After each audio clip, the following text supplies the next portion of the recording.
Doctor Yunus সাহেব, অন্তর্বর্তীকালীন সরকার, আমাদেরকে এত বোকা ভেবেন না।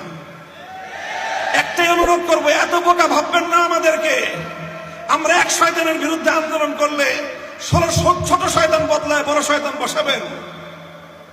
আপনারা শিক্ষা ব্যবস্থায় ধর্ম রিলেটেড বিষয়গুলোকে সাব্যস্ত করার জন্য আপনাদের তত্ত্বাবধায়ক সরকারে একজন ধর্ম উপদেষ্টা আমাদের আলেম সমাজের থেকে প্রতিনিধিত্ব করতেছেন, ডক্টর আফম খালিদ সাহেব।